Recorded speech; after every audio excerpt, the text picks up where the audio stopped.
Hey, what is up? It's Nana Newbie back again with yet another stream. Hold on, wait a second. Give me a moment, if you may. This auto duck thing is not working the best. First of all, I gotta lower the threshold a bit. There we go. There we go. All right, I think we have a happier medium now. What is up, everybody? Nah, newbie, back at it once again.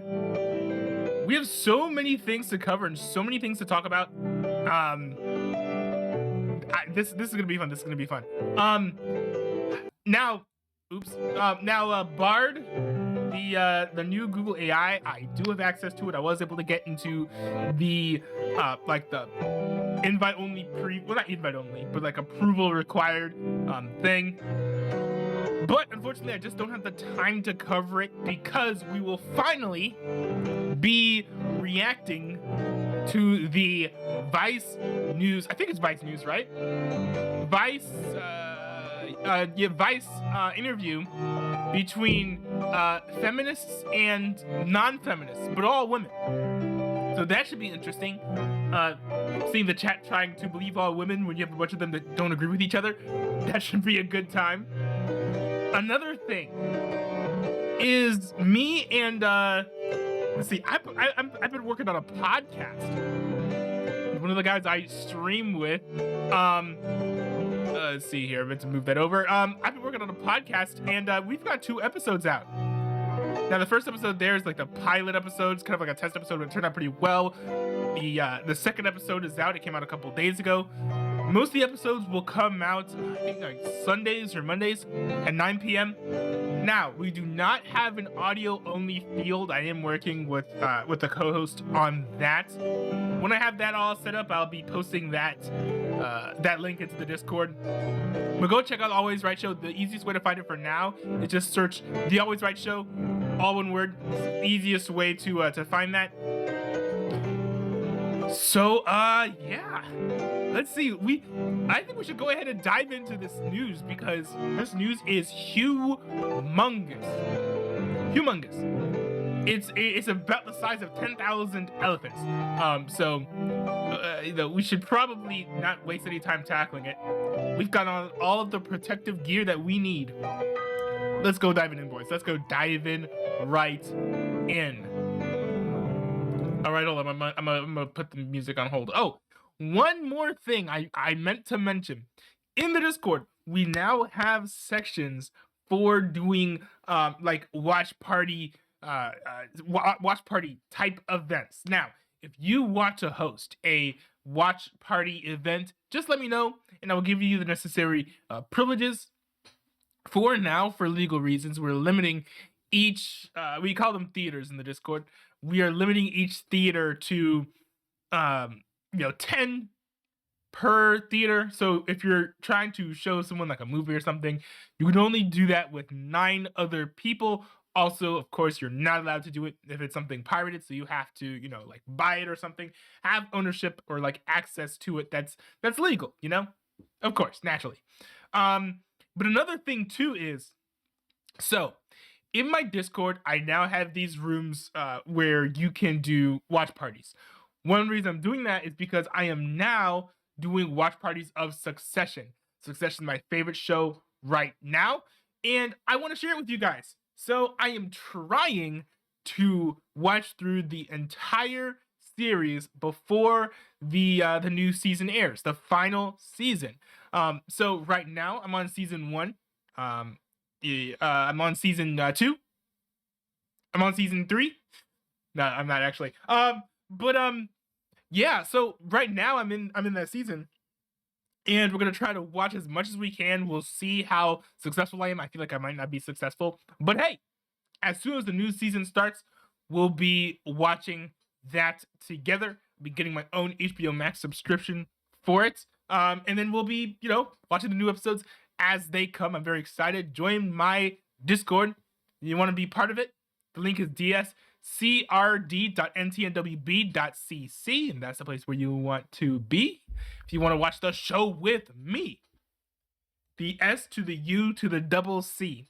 But anyways, it's time to get into the big news of the day. Now, if you're watching this video, it's probably Wednesday. I'm guessing it might not be Wednesday. It may be Wednesday adjacent, but it's certainly not Trump Tuesday. Trump predicted that he would be arrested on Tuesday, but he was not arrested on Tuesday. Now, I did see some stuff come out that this was not necessarily a leak, as he stated. He states right here that it was based on a legal leak. Turns out that this was most likely from a discussion that he had with his lawyers as they were giving him estimations. So that's a little bit different than having, the sworn testimony. But still, he stated he would be arrested on Tuesday. Turned out he wasn't arrested on Tuesday. However, reports are now coming out that he could be arrested as early as this week. It's not, not promised, but he might be arrested as early as Wednesday. He's going to be charged on Wednesday, according to this exclusive report for the Daily Mail. Now, one thing to note is, and it was also pointed out by the one of the journalists who worked at The Guardian, but he found out that there's no possible way that Trump could have been indicted on Tuesday because the group that is supposed to, the jury that's supposed to give out the indictments just wasn't meeting on Tuesday. So it was impossible for them to, give out that indictment. But they are meeting on Wednesday, so it is extremely likely that Trump gets at least indicted, if not arrested. And like the article says, there are plans for the Secret Service to facilitate his surrender, and he's going to appear in court next week in New York. So how in the world did we get here, right? We know that Donald Trump put out the Truth Social post, but this all started years ago while Trump was still president. Now, let's see here. In 2016, let me pull this up here. So in 2006, allegedly, Donald Trump had an affair with Stormy Daniels, right? 2006. So then in 2007, they met. He was trying to do her some favors or whatever. Then in 2011, Stormy Daniels spoke to the magazine In Touch and talked about the whole situation in exchange for $15,000. Then, in 2016, it is, let's see here. Then in 2016, the National Enquirer then did what is known as a catch and kill. So what they did was they purchased exclusive rights for the account of the affair. And then never released the story. It's called like Catch and Kill. So apparently, Cohen, a lawyer for Donald Trump that he had at the time, was the individual who sort of orchestrated this. He paid, I guess he reached out to the National Enquirer, I suppose, and he purchased the non-disclosure portion of the company's deal for $125,000. And then later on, it's kind of well known that that Trump gave Cohen that money. Now, here's the interesting thing: is that the part that potentially breaks the law is Trump using campaign funds to do this. And that part, I think, is the only part in dispute. Now, to be fair, with this entire situation, Trump initially lied, about the situation, right? He initially said that he did not pay to have Stormy Daniels silenced. But then after Cohen came out and said that it was true, I believe, and then some more evidence came out, he then admitted, yes, I did pay to have the story silenced, which, kind of got me upset because, the left has tried to pin the tail on the donkey for a while. But I think that this was the only case where they were able to catch him in a truly bald-faced lie, to the point where even Donald Trump admitted that it wasn't true. Now, here is the thing. The only part of this story that's under dispute is whether or not Donald Trump used his own money or used campaign finances. Because if he used campaign finances, that violates some campaign laws out of New York, I believe, which which is the jurisdiction under which he's being tried. Apparently, to be fair, and that part is in dispute, right? Trump says that he paid it out of his own pocket, but not everyone believes him. So it's a very interesting situation. Donald Trump is very upset, as shown by the fact that he's typing in all caps here, which I checked the Truth Social account. He does not always do. So someone interesting. Now, we did get this post from Donald Trump. In case you missed this, Donald Trump pointed out that one of his associates was going to be speaking with the individuals who was doing a lot of the investigating in determining whether or not there's enough evidence to move forward with indicting Donald Trump. And we got news of this. Big story out of Fox News from yesterday, as of this yesterday as of this post coming up, yesterday as of this video going live. Bob Costello testified and said that Michael Cohen is a serial liar. This story came out. He essentially said that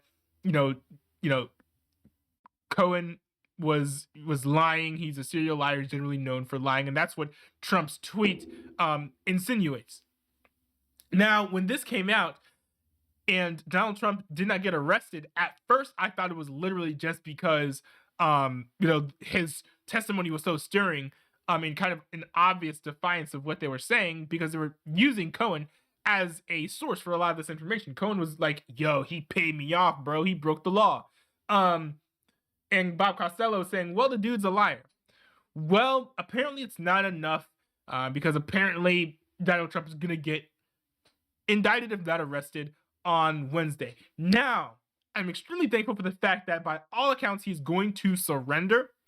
But I do hope that his supporters stay peaceful. And I hope that there's no interference of these protests by the FBI, as they infiltrating the protests with groups like the Proud Boys. I hope that sort of thing doesn't happen here. We know that similar things happened on January 6th. I'm just hoping that we're not getting a January 6th situation, which, to be honest, if we do get a repeat of January 6th where we have peaceful protests infiltrated by FBI individuals and then things just become violent from feds and non-feds, this could be worse, because a lot of these protests are happening in New York in the street, because there were a lot of protests going on today. And there are tons of Trump supporters all across the country.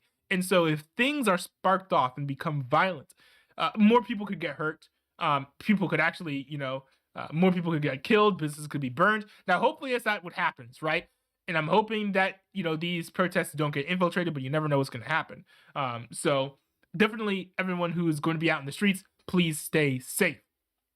Now, the BBC here kind of put out this article showing how excited they are about this. Fingerprints and a mugshot. What happens if Trump is arrested? They're very excited. They kind of put together this whole thing, which I personally don't find too interesting, but if you guys want to dig into it, the link is on screen. You can check it out. But in any case, this is very, very interesting. I'm kind of excited to see what will happen. I hope that Donald Trump does not get unjustly convicted of anything. Now, we do have to just have faith in the justice system and let everything work its way out. The fact that they're going after Donald Trump seems highly political, especially right now, because we're in the heat of the 2024 race. We've got people coming up out of the woodwork announcing that they're running for president. Joe Exotic being one of them. But, the thing is, having a big reaction, I think, is kind of what the left wants us to do. Trump does say go out and protest, right? But Trump didn't say to go out and be violent, right? It's important to take into account. And we don't know for sure that Trump didn't commit a crime. We don't know whether or not Trump used his own finances or if he used campaign finances. And again, I don't know, the letters of the law, so I don't know whether or not that breaks the law. But if Trump broke the law, he should go to jail. It doesn't matter whether or not the actual prosecution of the law is political or politicized. He should still go to jail if he broke the law. Again, we don't know that. So I'm kind of looking forward to the investigation. I hope that the investigation is done in a transparent way so that people will be able to look at the evidence and very clearly agree with the result and be like, yeah, it makes sense that he, didn't get convicted and that he was acquitted. Or, oh yeah, it makes sense that he got convicted because we see this evidence here. So in any case, I hope that things are done in an above board way so that everyone can look at the situation and agree and be like, you know what, you're right. Trump is guilty or Trump is innocent. And this is not another one of those polarizing issues. We have too many polarizing events happening across the country, too many polarized, ways that the government is functioning. We really need Lennoxo things to said in the chat. Yo, what's up, Lennoxo? What's poppin'? We really need, some unity in the country. And this just seems like something else that's going to cause even more division. But we'll see how things end up. We just got to sit tight, see what happens. In any case, it should be very interesting to watch. Right? And hey, for people who are worried about 2024, Trump running for president, first of all, if Trump gets arrested, it's going to literally seal the deal for him. He's going to be elected president as long as he continues to run. And second of all, we have plenty of other candidates, right? In case for whatever reason Donald Trump can't run, like let's say that he's Jeffrey Epstein or something, right? We have so many better candidates who can run. I am not a fan of Ron DeSantis, but Ron DeSantis does seem to have, a lot more, grassroots GOP support than Donald Trump, especially among people who are extremely politically minded. There are a lot of other people who are considering running for president. Glenn Youngkin seems to be a reasonable individual. Nikki Haley seems okay, although I think the skeletons in her closet will probably come back to haunt her. But, we'll see. The GOP, Republicans should not be worried at all. Donald Trump is not going to be your savior, and there are plenty of other people who will be able to, have good presidencies. There's no need to be worried. So anyways, that's all I got. I would like to hear what you guys have to say in the comments. Kind of an interesting situation there. Let's see. Oh, hey, Lennox. So what's up? Yeah, I'm just going over the news real quick before I, let's see here. Before we react to the video by Vice, we're going to be reacting to this little panel here.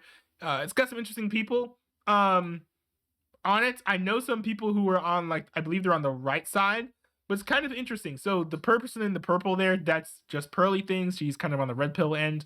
There's also, where is she? Sydney Watson, upper left, who is a conservative, but she's not red pilled. So it'll be interesting if they go back and forth, because the red pill community, in my opinion, seems to be a lot, they said to have these sexist leanings, inclinations, if not beliefs. And just Pearly Things actually she leans into those.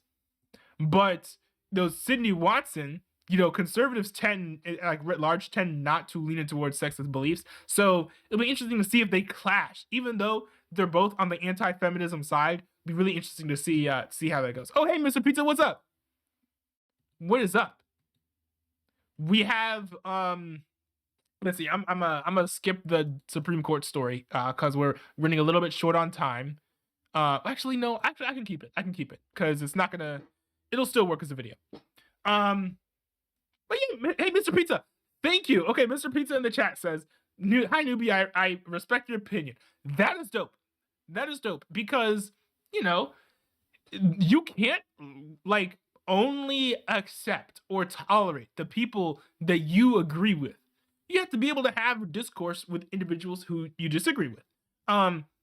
Because we're not. The goal of life is not just live inside this little bubble, live in a cult where everyone agrees with you, and just get along. We should be able to talk and have dialogues about the things that we disagree with. And if we do disagree, we should be able to disagree civilly. Thankfully, for the most part, that's what we do in our Discord. Most of the people in my Discord disagree with me, except 2 people. Right? A lot of people in my Discord are progressive Christians, which is a conversation for another day, but we all manage to have peaceful conversations with each other. It's very important that we, not tear each other apart, because if we want the country to thrive, the country's not going to thrive if we operate a body that is being destroyed by an autoimmune disease. That is, if we keep on tearing ourselves apart, there's no way that America can be stronger and improve, especially not in the faces of being under attacks by other nations, which might happen in the future. So Mr. Pizza, I appreciate you in the chat saying you respect my opinion. ISM is another individual who, I have a lot of great conversations with, even though I disagree with him on most things, if not everything. But I really appreciate people who are able to have dialogues, speak peacefully about the situations, and not sling mud at each other. Right now, it does annoy me when people sling mud at the individuals are talking about. But we can still have civil dialogues. We could still, just hash out these ideas and be like, this is what I think, and other side be like, this is what I think, and we're like, okay, have a good day. We've shared all our arguments. What more can we say? So I really appreciate the discourse in our Discord. The discourse in our Discord. I appreciate the discourse in our Discord regarding this. We have a surprisingly healthy community when it comes to politics. I think that that's interestingly enough, it's one of the things we excel at. When a lot of other Discords, even Discords that these some of my chat is in on are in, they kind of have infighting and whatnot, and things can get kind of toxic pretty easily. But my Discord, thankfully, is not toxic at all. And that is 100% due to you, the viewers, the chatters, everyone who participates in Discord helps it make, everyone in the Discord helps make it a better place. So I appreciate all of you for being there. If you haven't joined yet, you can easily join it, but just by going to dscrd.ntnwb.cc. Join it. You can talk about politics. You can talk about culture. You can talk about music, tech, YouTubers, all types of things. We are even hosting watch parties of shows and movies. You can join the Discord and be a part of that as well. So yeah, it's a good time. It's a good time. All right, let's move on here. We have, let's see here. So strange things have kind of stopped happening in Ohio, at least as far as the national news are concerned, but there's still developments going on. The EPA actually came out with this announcement, and I don't know how many people saw this, but they stated that it's going to take about 3 months to clean up the derailment site. I find this kind of interesting. Let's see here. EPA Administrator Michael Reagan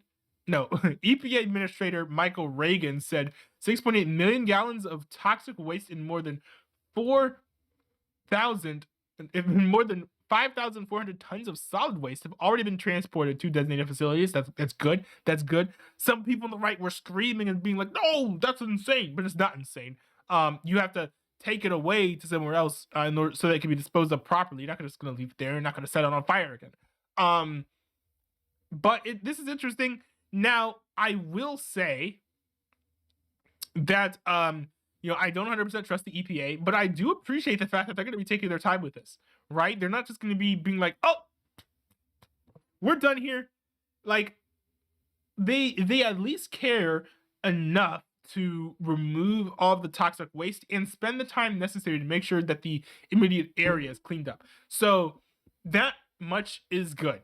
I don't think that we have a lot of independent, tests outside of the EPA about the health of the area. We do have, a bunch of reports of animals getting sick, people getting rashes, their throats burning, and kind of having fluid in them because of stuff in the air. So it doesn't sound like East Palestine is the safest place to be still, but I think we have good news that clearly the EPA is at the very least taking the toxins that are right at the immediate site very seriously and doing their best to get them removed. So good news. Finally, some good news, and the EPA's actioned on this, and yeah, good for them. Good for them for doing what they can to clear this up. Alrighty, let's see. We've got one more segment, chat. Got one more segment before we dive headfirst into the reaction action talking about the Vice video. I'm excited about that because I've been wanting to react to it for a while. Actually, you know what? I'm just gonna go ahead and react to it because this story, I don't know, I'm not particularly excited about it. I've talked about gun control on this stream before. I don't need to do it again. Let's see. All right. So let's see here. And there we go. I'll turn the TTS on. So if you guys are familiar with the red pill community, if you're familiar with feminism, then, you know, you're gonna understand what's going on next.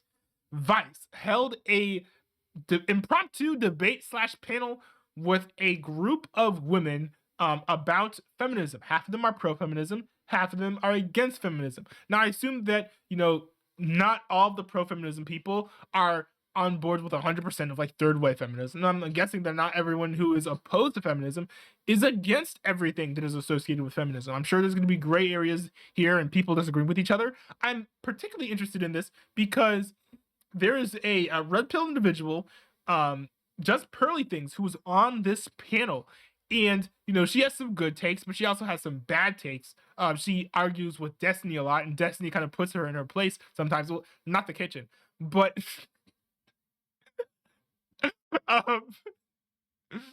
but it'd be interesting to see how she clashes with another individual on the panel, Sydney Watson, who's not sexist at all. It'll be just interesting to see all these people's perspectives. I've done a video recently about feminism. It was rather long. This video is going to be rather long too, but that was mostly me kind of echoing the sentiments, more or less, of two TPUSA women. It'd be interesting to hear a more diverse group of women talk about feminism. So with with all due whatever, whatever, let's get into it. We're gonna just go right after it. Here we go. How is it sexism when we have no barriers today? So we can pick what we want to pick. Who doesn't have barriers? Women don't have barriers? Women, yeah. What's we have stopping no you? You barriers. can do whatever you want. I can or you can? What's stopping you? Wait! Yo, you know what? How is it sexism when we have no barriers? I just don't think that the lady on the bottom left can do everything that just Pearly Things can. I'm just gonna put that out there. Barriers today, so we can pick what we want to pick. Who doesn't have barriers? Women don't have barriers? Women, yeah. What's we have stopping no you? barriers. You can do whatever you want. I can or you can? What's stopping you? Yo, interesting. Gender rights, identity, politics.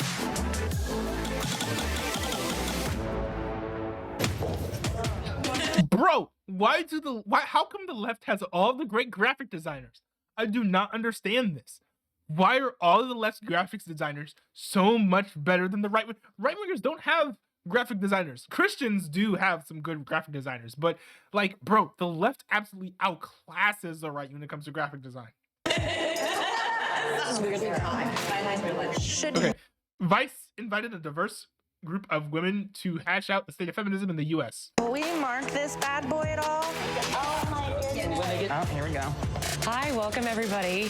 I'm Liz Landers. I'm Vice News' chief political correspondent, and we are here today to talk about some of the biggest issues dividing women across the country. In other words, we're here to talk about feminism. First, I just want to say we know. Also, by the way, if you're a woman watching this, leave a message in the comments and let me know. Do you find a lot of opposition among women about feminism? Because I know there are a lot of people who have different opinions, but I don't know how even the split is between being pro-feminism, like third-wave feminism, and being against feminism, like third-wave feminism, among women. So I'd be interested in hearing your thoughts about that.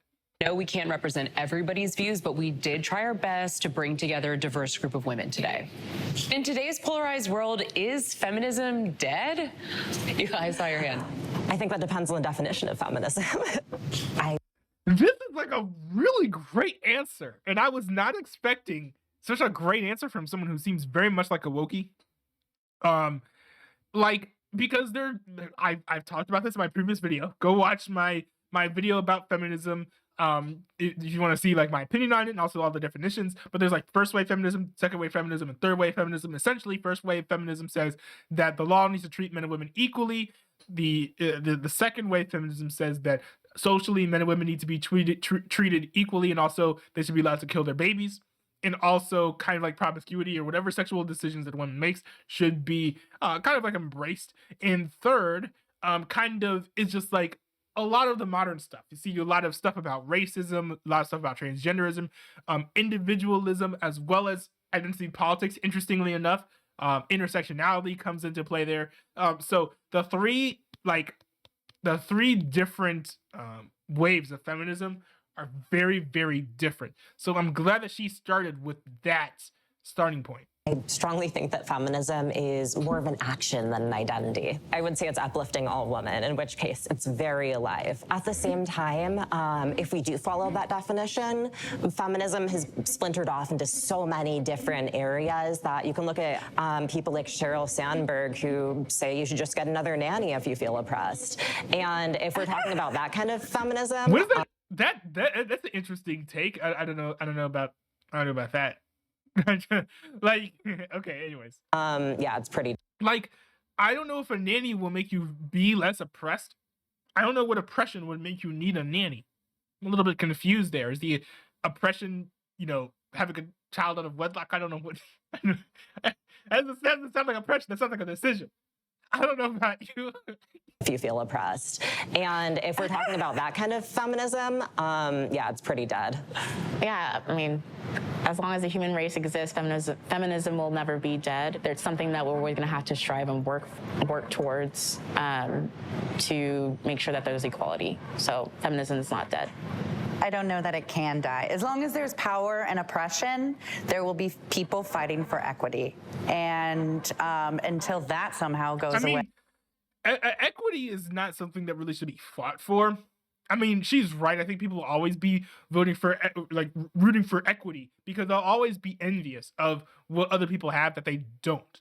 But equality is kind of more of what we should be looking for, which is like, equality of access, equality of opportunities, which means that like 2 people or 3 or 4 people, everyone has the same like opportunity to like go out and get qualifications for a particular job, apply for that job, and get into that job. And none of that has any consideration as far as their race, their gender, their political ideology, anything like that. That's kind of what true equality would be. Equity would be like, no matter the racial makeup of a country, you should have equal amounts of each race's, each of the ethnicities, admitted into a university or, accepted into a particular company, like for a new job position. So there's a big difference between the fairness that is in equality and these sort of just like, hey, why can't I have what you have? Just give it to me regardless of merits because I'm black or I'm a woman or something that you see from equity. Way feminism is alive and well. I think feminism isn't actually about equality. It's about equality when it benefits us. I think feminism is really about women wanting special privileges and treatment. Interesting. That's third wave feminism, right? A lot of people in third wave feminism feel exactly the same way, and she's clearly one of them. Because getting called out about that certainly makes some people upset. But she kind of does have a point. Now I hope that she does go on to explain that there's different types of feminism, but let's just assume that everyone assumes that feminism is third wave feminism. At the expense of men, often. And I think it's alive and well, sadly. I think feminism is also alive and well. There are different kinds of feminism, right? Like, that is obvious. And for me, as a womanist, as a Black feminist, right, as someone... What's a womanist? Is that like a religion? You worship women? This sounds like something that a new age person would say. I am a womanist. Who's really thinking about human rights, dignity, right, equity, right? As long as that need isn't met, we're still gonna keep fighting. Yo, is that woman staring daggers? at just pearly things? I'd say it's alive and well. I'd say that it's also very nuanced, and I think what it looks like is going to differ depending on where you are in the world. For me, I just see it as a lens, which isn't necessarily antagonistic or protagonistic. It's just a useful tool.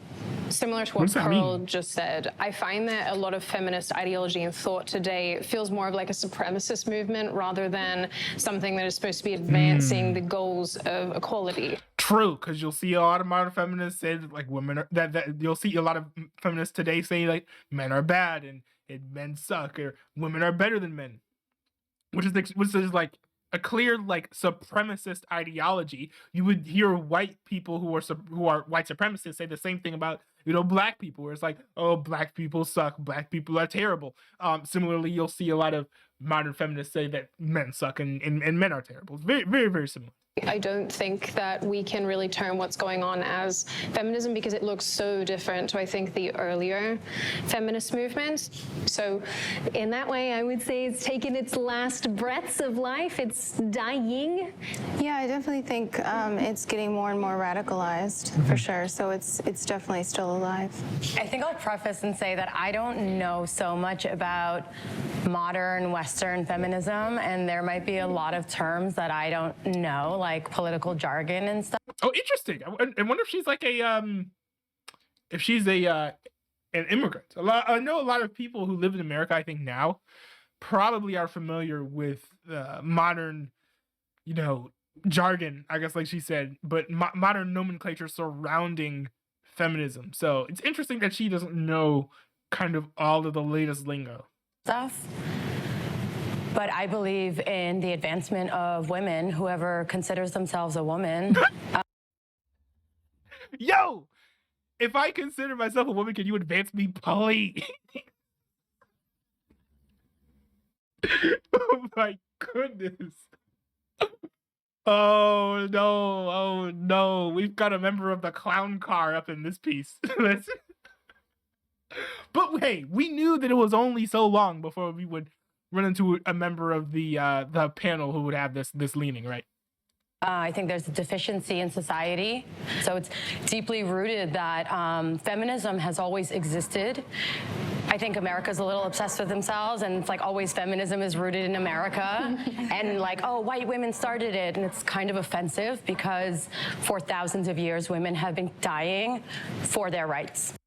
In America, as far as I know, white women were a large portion, at least, of the first wave of feminism, in part because a lot of this was kind of pushed in the legal realm. And at the time, you know, there was still a lot of racism going on in the country. So white people were the only ones who had the power to make change in legislature and have a lot of that influence. Also, there were some original feminists who were racist too. So, you know, that kind of, you know, plays a part in that as well. But, you know, white women can't take ownership over, you know, the American feminist movements just because maybe they started it. Because, you know, let's be honest, there are a lot of people who aren't white women who are feminists today. So just because they started, they can't take ownership of it. I think as a Black woman specifically, when you talk about feminism, yeah, the mainstream first thing you think about is a certain type of feminism that tends to exclude still, even today, even with intersectional feminism, exclude African American women, and it's always kind of done that. And also upper middle class white women has predominantly been the face of what we quote unquote consider feminism. I wonder how old she is, because, you know, modern feminists generally, as far as I know, don't have a lot of supremacist, racial supremacists, and certainly sexual supremacists, but not racial supremacist leanings. I have not found many racists among the modern feminist movement, to their credit. And I don't even like the modern feminist movement. Now, I could be wrong. You know, maybe leave a message in the comments if you know, find something different. But I don't know, as far as I can tell,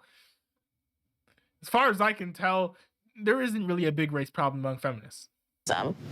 I think feminism is attempting to say, okay, the first thing we agree on is that there are barriers and friction to what I need and what I want based on the fact that I'm a woman. What it ignores is that, and what privilege is that you may not have to think that being a woman and being a black woman and being a black woman who has a disability, for example, impacts you further. Being a black woman who has disability probably impacts her. I'll give her that.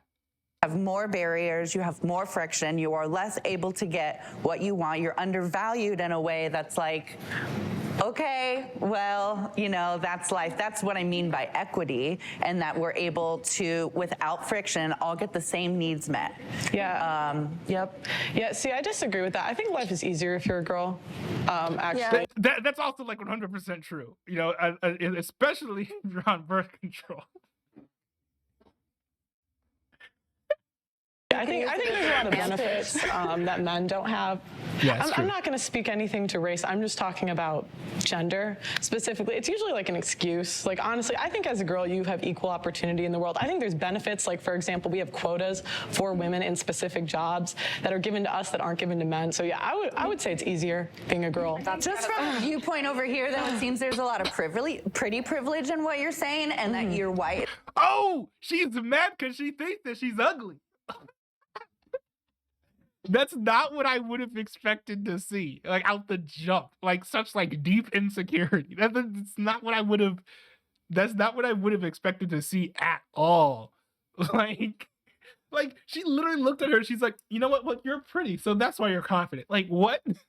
And you present. Do you think I'm pretty? Thank you. Yes, she does. She thinks she does, and she's very upset about that. Present in a way that beauty standards have accepted. And so they call me ugly on the internet all the time. They be roasting me daily. I swear to God. I don't mean to say I think you're gorge. I just mean that there are a certain value that we give to certain bodies. I mean, let's also dig into why these quotas exist and why these what you're calling because privileges we want exist. special treatment. No, it's because they're. That's not why they were started. They were actually started. So kind of just like how integration was done, to kind of get the black and the white people together, and then as they spend more time with each other, they hate each other less. That's kind of where those policies came from. So initially, there were women who were fairly qualified for positions, but they were just getting passed up, and men were given those positions. So you put in quotas, and it kind of forces women to be allowed in these areas. But then as people hire women and they're like, you know what, women are actually dope and they're actually productive in the workforce, then the quota wasn't even necessarily needed, because people automatically just like, oh yeah, well, I mean, I've had experience hiring women. Hiring women has been a good experience in the past. So I'm going to go ahead and hire women moving forward. So like a lot of those prejudices have gone away, because look, let's be honest, the more familiar with whoever it is or whatever it is that you're prejudiced against, the less likely you are to be prejudiced against them. So, I agree with just Pearly things, right? That these quotas are no longer necessary unless you're trying to be sexist. However, the origin of them was to, just integrate the sexes. Now, today, people who want, quotas to remain, they do want special treatment for women, but that's not why they were started. So those are two like different things. Have historically and presently in most jobs been fewer women because of sexism. How is it sexism when we have no barriers today? So we can pick what we want to pick. It doesn't have barriers. Women don't have barriers? Women, yeah. What's We have stopping no you? You can do barriers. whatever you want. I can or you can. These women are so mad at being told that they can do whatever they want to do. Which is weird to me. Like, they must have grown up in public school. Like, this is interesting. This is really interesting, because I'm curious as to like what must happen to you to make you be offended that someone is telling you you could do whatever you want to do in life. You. As a woman. As a woman. That ignores a lot that I'm a woman with a disability. So there's a lot stopping me that you don't have to think about. Well, as I said before, I'm speaking about women. I'm not. You're speaking for yourself. You're speaking as an able-bodied woman. I understand. Presents white. Of course, there's going to be other barriers if you're disabled. I'm sure. Like I'm talking about as a woman. So you're just going to ignore white the women pay have it gap. easier. Yes, I would agree. What? You're just going to ignore the pay gap, regulation over bodies. Pay gap has been disproven. The pay gap has been disproven. I'm not going to break it down, but there are plenty of videos about it. It doesn't really exist. Pay gap doesn't Endlessly, exist, my friend. It doesn't. That's so It's funny. the industries that women pick. Let's talk about it. There's a pay gap, but it's because women don't want to do the hardest industries. It's actually not that. One thing too is that women don't negotiate as hard for the for pay increases. There are plenty of stories about men and women working together. They talk about their pay and they realize the woman is paid far less, and the dude is like, "What? You're paid that?" And then as it happens, it turns out that the woman didn't really negotiate too hard for the pay, while the dude did, and so he says to her like, go and like ask for like a pay raise and try to negotiate like for a higher wage, and she does, and she gets it. So a huge part of the pay gap that people don't understand, or like the perceived pay gap, is not sexism, but it's just women not pushing harder to get paid closer to what a man would get paid, just because men likely like to fight and like and have conflict and try to push for whatever it is that they want. So like, yeah, that's a huge part of it that I wish Pearlie hadn't overlooked that. I don't think it's that simple. I think that's an oversimplification. I think the fact of the matter is that women structure their lives differently to men. Men don't give birth. Men don't have to carry pregnancies. Men don't have to be the primary caregiver most of the time. Women also don't hold jobs for as long as men do. They often will stop and start. They'll go back into work. They'll take time off. They'll take part-time jobs. The way that men work and women work are astronomically different. And to try to say that they're comparable is where this issue comes from. They're not comparable. Two things. First of all, let's dig into why they think that they should take these jobs, which is societal sexism. And then also, Department of Labor, all statistics, at least speaking in the US, have found that when compared for the same jobs, there still is a pay gap, particularly when it pertains to race. Because 60% of women have never asked for a raise. So how can you complain about your pay if you don't ask? Why are they not asking? Oh, yeah. When women ask for a raise. Sorry, I've been wanting to say something, but I want to be respectful. I don't want to interrupt people, and I want to let them finish their thoughts. Jump in, go through the wall. It is a very privileged label, right, to be able to say that you're feminist, right? And I say that because I come from a working class background of Dominican immigrant parents. My mother would not necessarily identify as a feminist. I look to my mother, and I do think of her as a feminist. A lot of my ideas and my empowerment comes from seeing her like survive and put food on the table. When I'm thinking about feminism, I'm always thinking about who's not part of the conversation. What are the barriers? How do we think about equity? How do we think about self-empowerment and agency and having a voice, right, and having choice, and thinking about our basic human rights, education, access to health, homes, like having bread, having food, and those things are very important, right? And they're at the crux, right, about I'm not 100% sure what she's a adding lot of here. us here know that we need. It's like there are the barriers, right, that we constantly ignore that are very much systemic and microaggressive, right? We see them and experience them every day. What does it even microaggressive? What does it even mean? I'm a little bit confused here. She just said a lot of like extremely basic things, and they didn't really like. She's been waiting to say this, like, bro. What in the U.S. So, like what? What would you like to know an example of? I know you said that there's like barriers. I want to know what barriers in the U.S. today as a woman. Well, as a woman or as a woman of color? Let's be specific. As a woman. I said and we as a don't. woman. Yeah, as a woman, well, yeah. no, I can't answer as a woman. I 'cause I'm just feel not like a your woman, question is right? kind of hostile when you're like, there are The question is not hostile. She's actually just asking a question. The women are actually being hostile.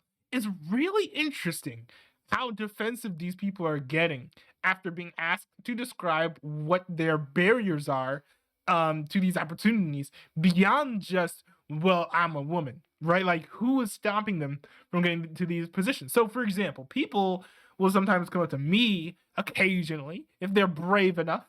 The timid ones don't do this, but some people will be like, "Hey, yo, as a person of color, they're white and they're trying to be politically correct. How do you, what experiences have you had in America as a person of color? Have you ever been treated like in a racist way?" And they ask me all these things. In this situation, Pearlie's kind of asking this, right? She's like, yo, hold on, let me see. She's like, yo, like, what's stopping you, right, from having these opportunities that you're trying to fight for, and is causing you to need all of these like policies? And everyone's like, you dared ask me what? You are not even being intersectional. Like, I'm like, dude, like, I'm like, to be honest, I'm cringing for these folks a little bit because it's like someone is asking a very simple question, and these people are already imploding 10 minutes into a 45-minute panel slash debate. Like you can't, if you're gonna be this sensitive about a situation or about a topic, then you really shouldn't be like in a debate scenario at all. Like the person in the top right, I think, as far as the people on the pro-feminist side, she seems like the only person who is actually ready to kind of rebut some of these anti-feminist arguments, because she's coming at things with her own ideas, asking these questions. She seems highly educated and well-read and understanding of the topic at hand.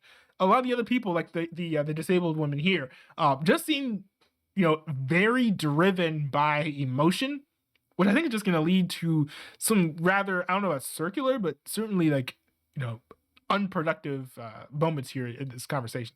There are no barriers to what I want. Congratulations. That means you have a privilege where you're not facing any friction, and that's showing. And I feel like it's I think as an American, you're very privileged. I'm not ignoring that. Or like a basic level of what the feminist movement is when it comes to just being born a woman, right? Physically, pound for pound, we are born as women and we have less lean muscle mass than men. So there are issues of violence and assault and stuff like that. And so therefore, this is very true. And this is I personally think that this is largely a cultural issue. A lot of that stems back to, bad parenting, single parent homes, particularly men being raised only by their mother and not by their father, which again is in large part due to second wave feminism, because it absolutely like destroyed the whole system of of joint custody of a child between two parents who have split up. And so that's caused a lot of children to be raised by their mother. And especially for men, that has proved to be particularly harmful. So it's kind of interesting to see, this woman is I at least appreciate the fact that she's pointing to the fact that there are like physical differences between men and women. And yes, women tend to be less physically strong, so they are more vulnerable, and so men who like to take advantage of vulnerable people are likely to pick on women and just take advantage of them. But at the same time, I think there needs to be maybe more responsibility of women and how they raise their sons, because if you raise your children right, they're probably going to act right. or there are policies, there are things to help women physically, like, for example, I believe being able to carry a firearm and being able to use that safely to defend yourself against men who are born naturally with more muscle mass than a woman. I keep hearing the term equity. What would a world that has equity look like? Like, would it be 50% of everyone in the same jobs? Would it be like prison, 50%? That's equality. 50%. Yeah, So what does equity look There actually is equity. She actually is describing equity there. like? So equity is generally described as a state of fairness because historically a lot of people have been arguing for. Man, why are they mixing up the terms? Equity is the one that has the same thing, like where it's like the two things are equal. all the results are equal. Equity of outcomes is kind of like what that concept comes out of. Equality is kind of in the more traditional sense of everyone has the same access. Quality, but what does that give us? Like 0.5 of the 1% being women. This doesn't really do anything for us. And so people have talked about equity instead, which is instead of sameness, it's fairness. And this would mean that we remove systemic barriers to engage in society, not just for women, but also for everyone. So which barriers? Those barriers that you don't believe in. What does it do for you to have a bunch of ramps in your life? It doesn't do shit. I need those ramps, right? Can we stick to male versus female? That's my question. So I'm thinking male versus female. But my feminism includes ability. No. The idea that feminism needs to be intersectional and account for things other than feminism really proves that women have more or less all the rights that they need, because now they're going into things that don't include women, right? It's like, no, her feminism should not include, being disabled, but that is part of her experience. So she can't really speak from her being disabled is a far bigger barrier to her getting anything than being a woman. So I think she is able to speak from the perspective of, oh, hey, I am disabled, and so this has prevented me from doing this thing or getting this thing that I wanted, more than like from the women's side. However, there are going to be some cases where, like, let's say you're like a black woman, right? And you're like turned down for something where like a white dude like gets the thing. And let's say it's a job and you're equally qualified. In some cases, I can understand the intersectionality, because you're like, well, did I not get the job because I was black or because I'm a woman? And so if you're not sure, then I can see just attributing it to both and just saying they're all blended in together, where in reality, there are some people who are probably not going to care that this woman is disabled, but then treat her poorly because she's a woman, and vice versa. So she can't assume that it's all intrinsically mixed. Now her experience is intrinsically mixed with the two of them, but that doesn't mean that every time you're be treating her a certain way, it's because of both. It could be because of one, or it could even be like out of other things, such as like political animus. But my question is, You for guys women, can talk. women You can versus talk. men. Like what barriers do we need removed? Because that's my statement. I'm not stating anything else. I'm stating women versus men. It's very silly. Like so what barrier? Why is I it just silly? want The to. question is fair question. So, yeah, but I'm It's saying, not a fair question. It's how is it not a fair? Yo, is she about to cry? Oh my goodness, what? Kind of proving the point of why what people, Get her off the stage. especially black women, other people who are anybody I think she is actually about to cry.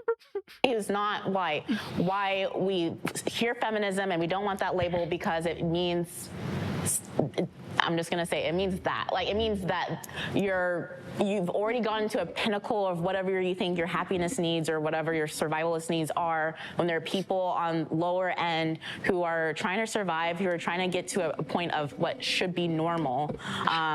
This is not. Hold on, wait a second. Let me see here. Okay, hold on. There we go. I'm confused because there's a different, because like if you're racist, then that would inhibit your feminism. It doesn't work the other way. And again, everyone is just like running away from the fact that she is specifically asking, yo, what is it that women have to deal with that men don't have to deal with when it comes to the workplace? What barriers do you have? And their barriers are shouting and talking about intersectionality. Like the fact that they have to lean on intersectionality and say, well, it's as a black person or well, it's as a disabled person, really proves that, they don't really face much discrimination as women. Because if they did, they would readily be able to show like examples of that happening in their life. Now, maybe some of the quieter women in the room, have some experiences that they would like to share. I know that that woman in the green behind this lady, for example, is extremely respectful and not talking over other people. And we've largely heard from 3 people out of this 8-person panel. So maybe as we hear more life experiences from other women, we'll get some examples of sexism that have occurred, but it's not looking particularly promising that we're going to see a lot of them based on what we've seen so far.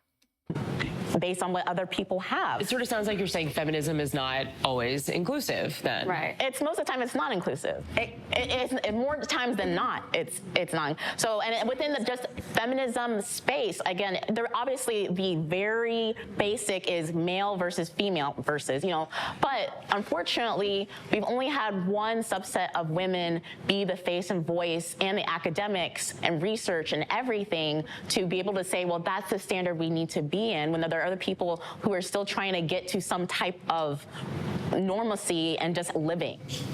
I mean, there was a lot of I think a lot of just gobbledygook mixed into there, but I think that she has a core claim that I think is rather interesting, but I don't think it's true. But I don't know the facts on hand, where she kind of states that it's only been white women who have had the lead in feminism, and white women have a chokehold on feminism, and they haven't given Black women or women of other colors an opportunity to really speak much on feminism.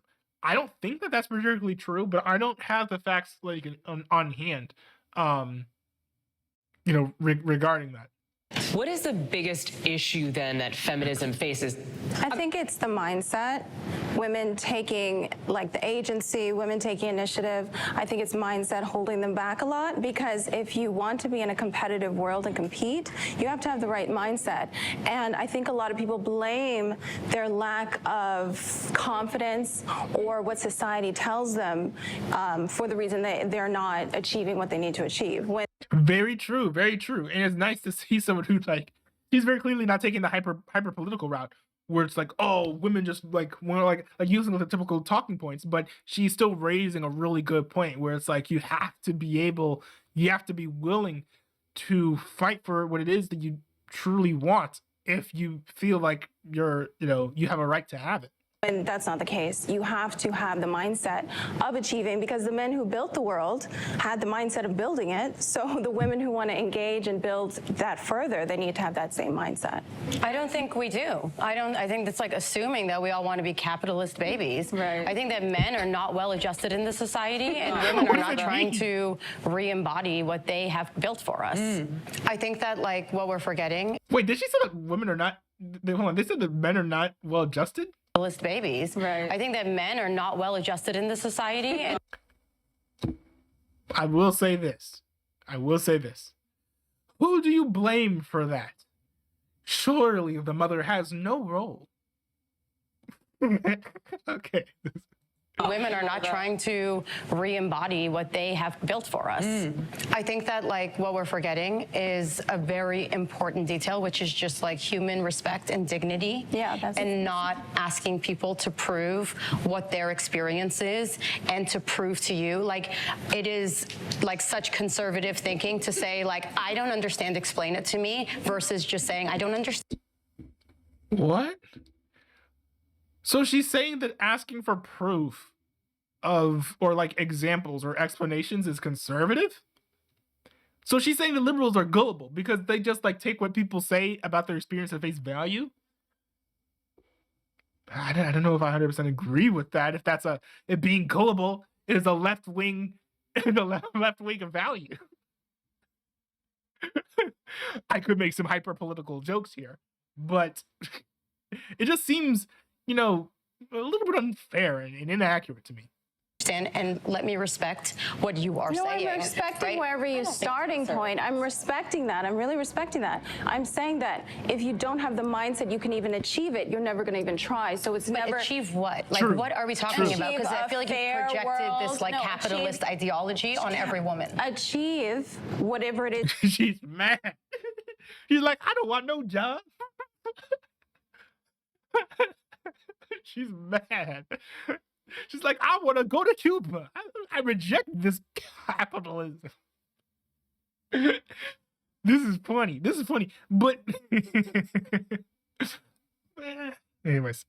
Is you're looking for equality, equity. But what I'm saying is women in the feminist space and a lot of these other spaces, we don't acknowledge that we have to take the initiative. We have to take the action. We have to have the mindset. We have to demand those things. I don't understand how we're getting so off topic. This is about feminism today, whereas everybody wants to make this about their individual, here are all the multitude of other things that factor into my person. Great. This is about feminism. It's about womanhood. I understand that all of you have your own individual experiences and the other things that feed into you as a person. That's perfectly fine. But this is where intersectionality falls off the planet and loses, I would argue, probably the vast majority of people, including me. I'm not even a feminist. I don't give a crap about feminists arguing amongst themselves about who's the most victimized. But this is annoying to listen to. I honestly I don't understand anything anybody's even trying to get at. Look, I just want to say that I don't think equity and this concept of competition can't coexist with each other. Equity is building more facilities for people who need them. It is recognizing that there are holes in the market and there's opportunities for women and feminine expansive people and meeting those opportunities. I think feminine expansive people? Like, is that like people who are feminine who are like expansive? Like, what does that mean? Equity can buoy the pre-existing system that we live in a good way. And this is where we're going to get to what I think the real feminist arguments are based off of policy. And abortion is the biggest one. How many of you would identify as pro-choice? Let's do a show of hands for pro-choice. I feel like pro-choice is pro-life, though. Yeah. Okay, and folks who identify as pro-life? Why do you identify as each? You've gone from legal, safe, rare to, yeah, I'm so proud, let me beatbox in front of the Planned Parenthood. Yeah, I got murder on my mind.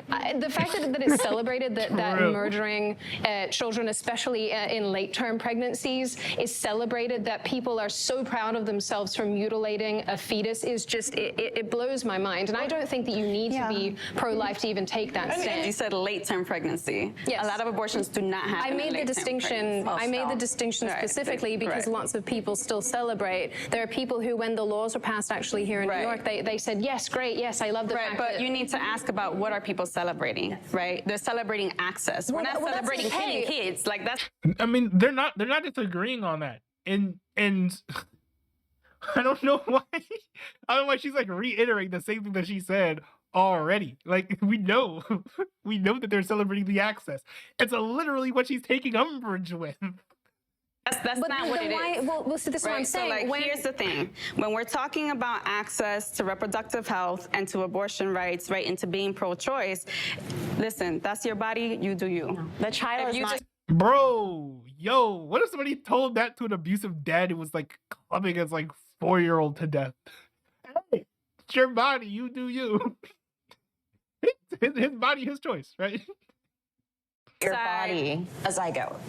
A baby. It's so scary for me to hear people calling like guns the biggest equalizer for women, but taking their choices away from them at a policy level. Why is that?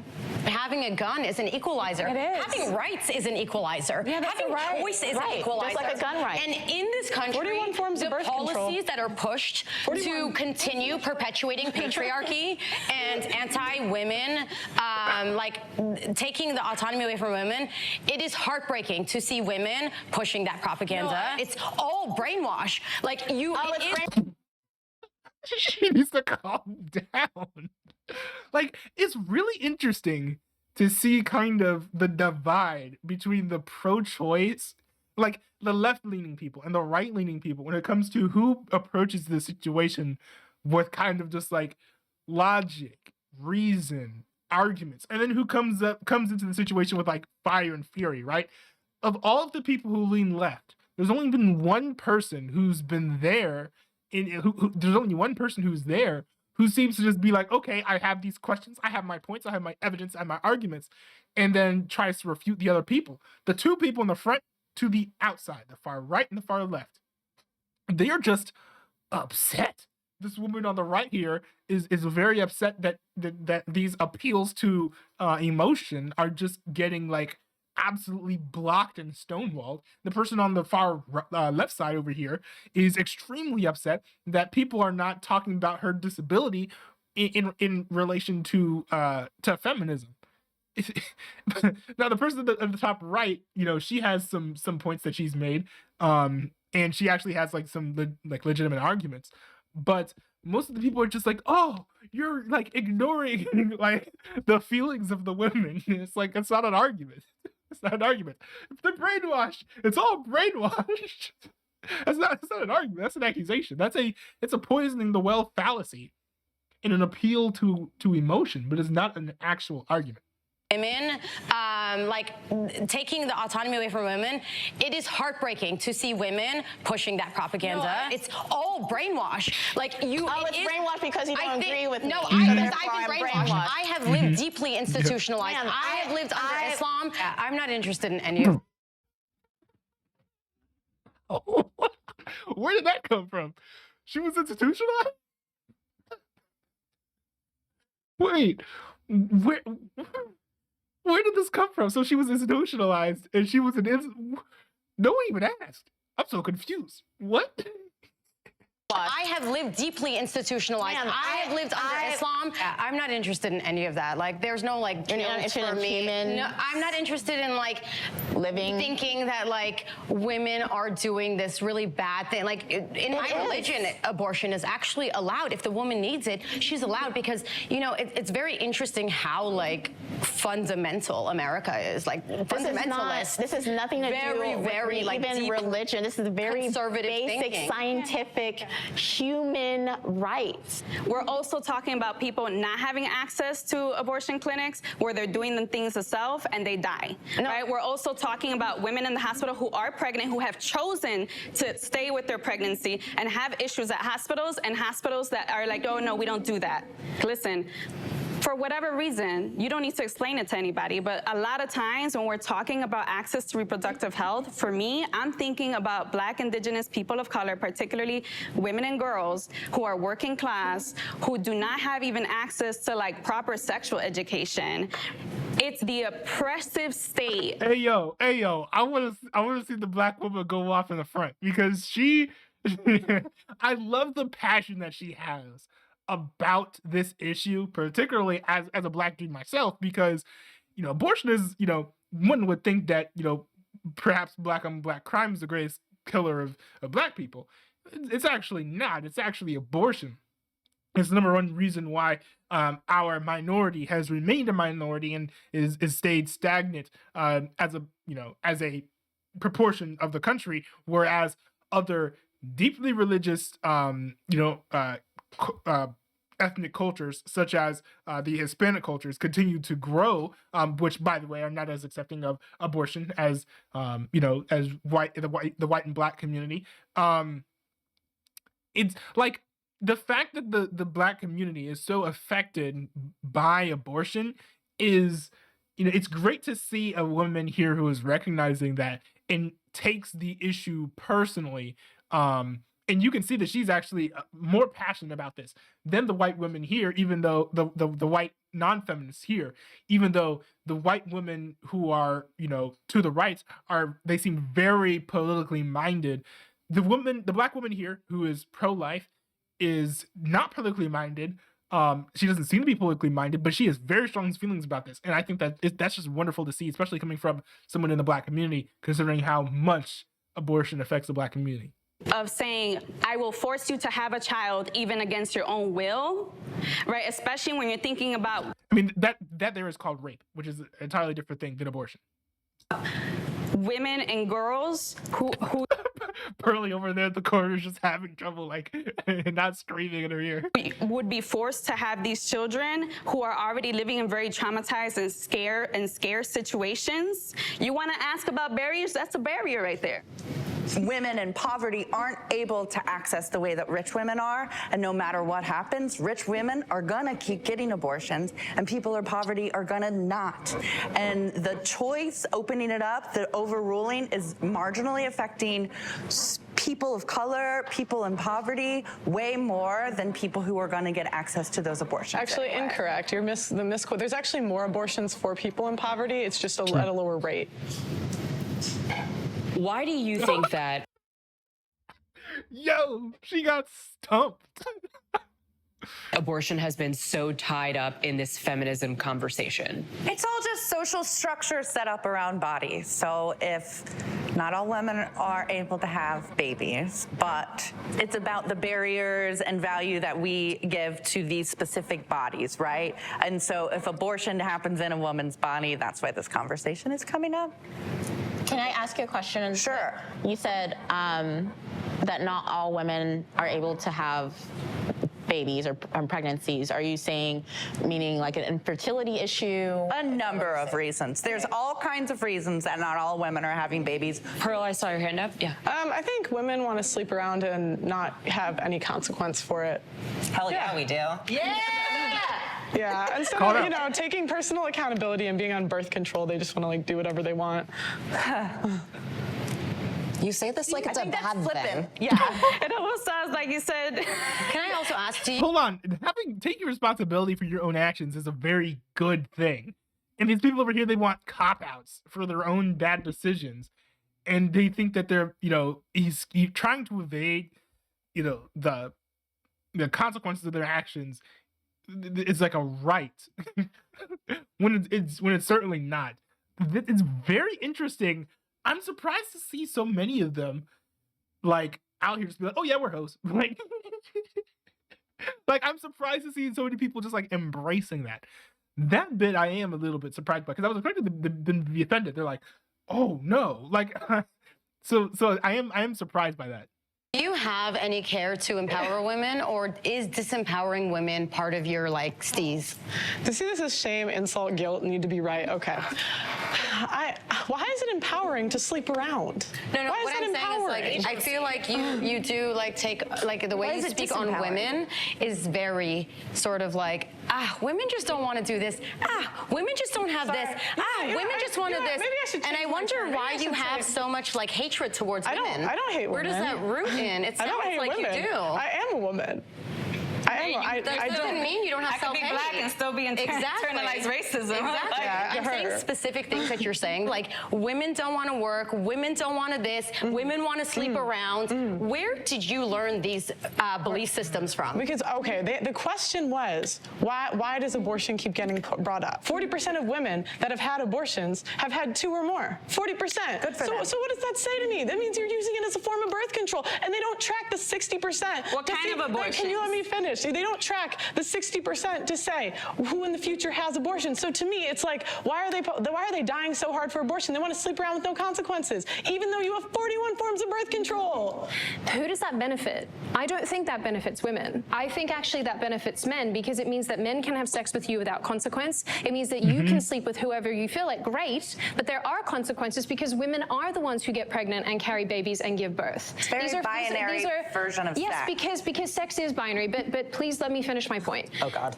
It's tricking women into thinking that aborting a pregnancy, terminating a pregnancy is something to be celebrated when in reality, for a lot of women, especially those who are doing it under duress, say that they've been raped or that, you know, in the small circumstances where something really traumatic has happened to them, that's a medical decision. Or say that they're miscarrying and then they have to, you know, have an assisted termination. That's a medical procedure. It's not a celebration of, oh, look at the. Another thing to point out though is that, you know, there are not really any ethical grounds to have an abortion due to rape because it doesn't, you know, the method through which you were conceived doesn't determine your worth, right? So it's like, oh, like because if that was the case, then any person who was conceived out of rape, then I would just be able to go shoot in the face. But I shouldn't be able to do that, and I can't do that because they still have worth as human beings, and they're still valuable in the image of God.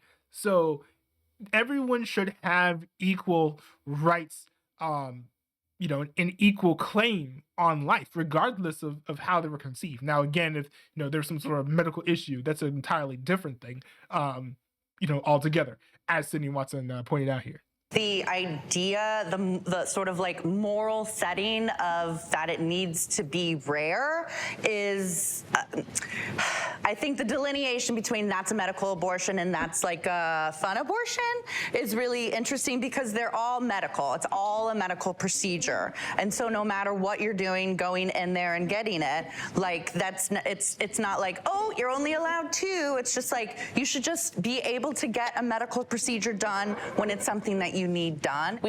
I mean, it's a terrible take, but she does make one really good point, which is that, you know, how many times an abortion is done? Like, no one there it doesn't make sense to be like, oh, it should be rare. Well, why should it be rare? Oh, just because.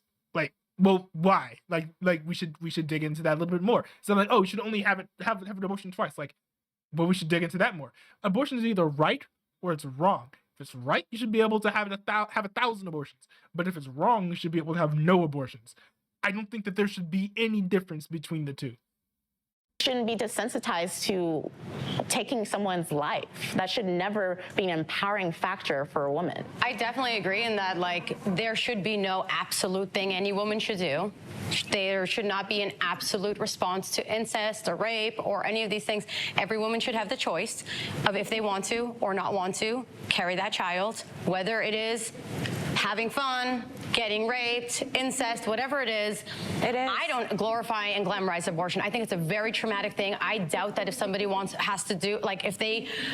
It's interesting. Why does she think that it's traumatic? I would like to know what it is about it that she thinks makes it so traumatic for women to go through. Have to do it, they'll do it. I don't think that people are like, you know, doing like have 6, get the 7th free and having fun with it.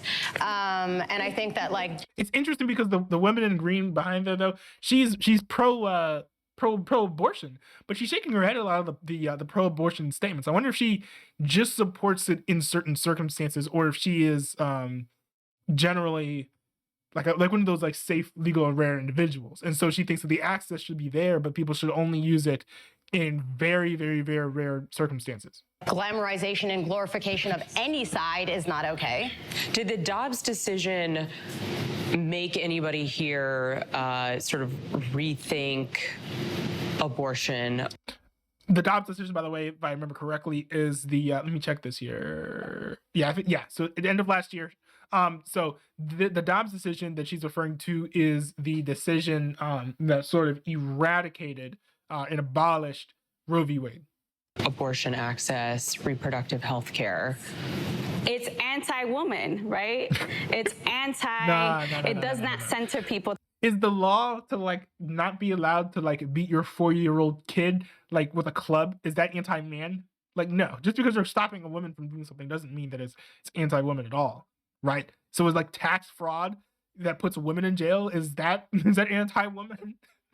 To have that voice for themselves and their own decisions, right? It is a barrier, right?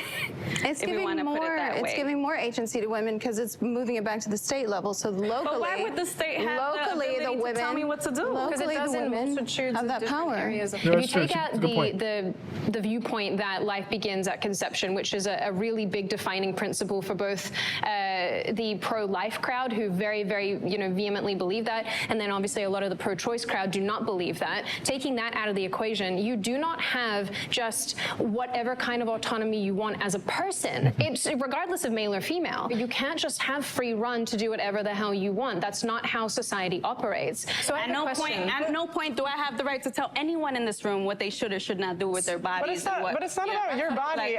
Wait, so she can't... That's just not true.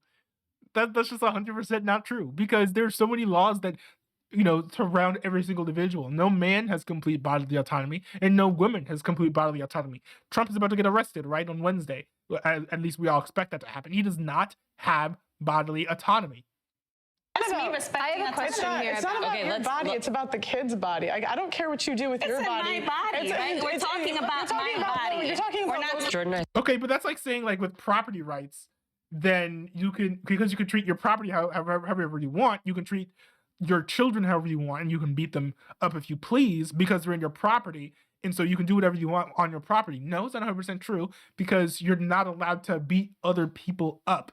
I don't know if consent comes into it, but generally speaking, you're not allowed to beat people up. So to say that the person is in my body doesn't make it okay to do whatever you want to the person that's in your body.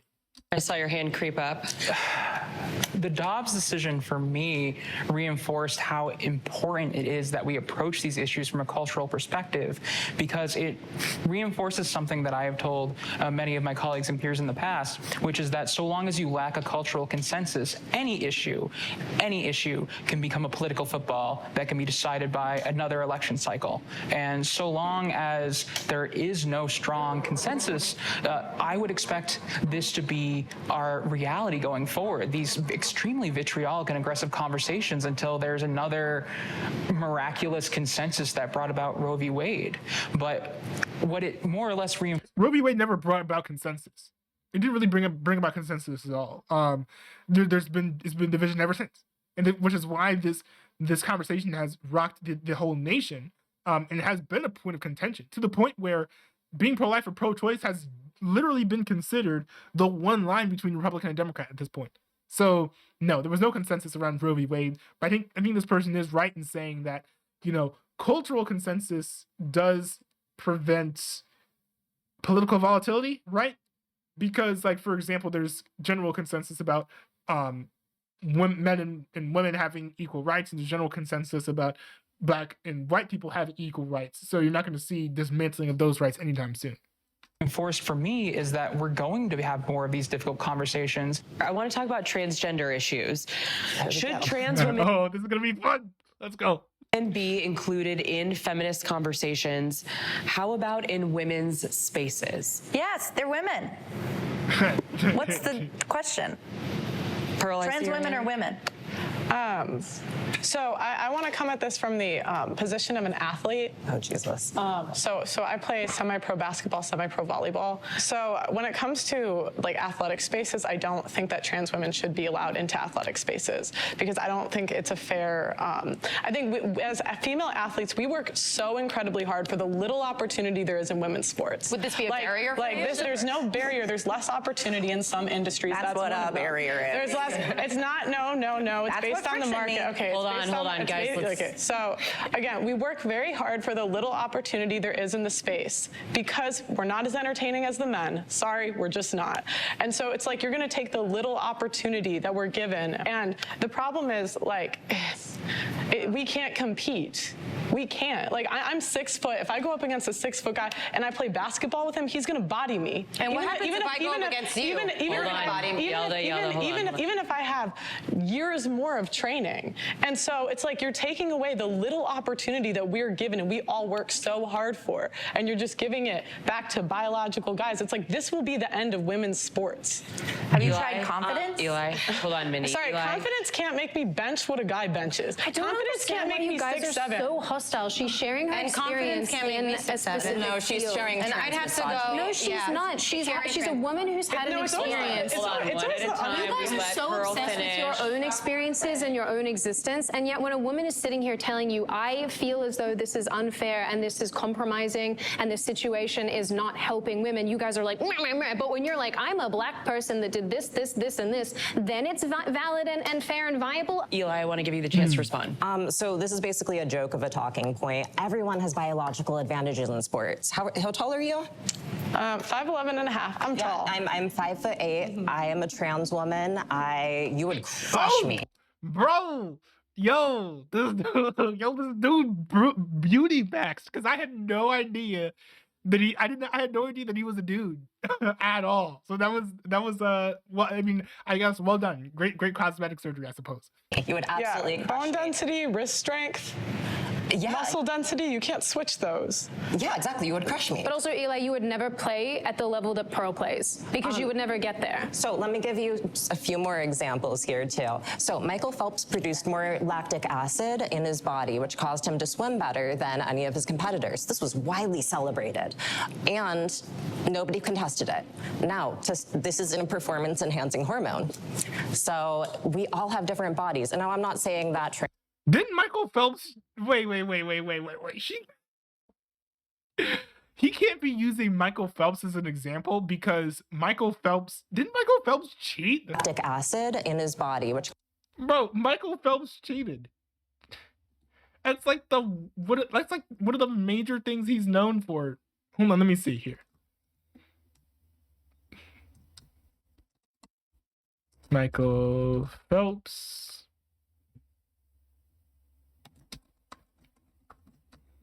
Like, he literally used performance-enhancing drugs.